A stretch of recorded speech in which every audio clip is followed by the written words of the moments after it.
باید که شبی برسی به قرارم،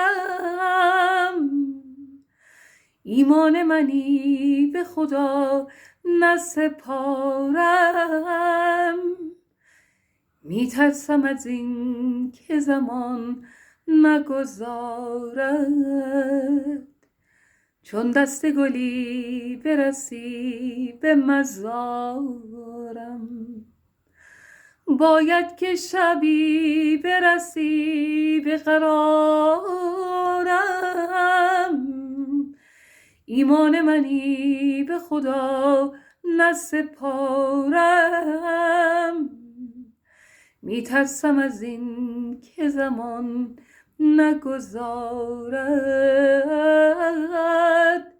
چون دست گلی برسی به مزارم.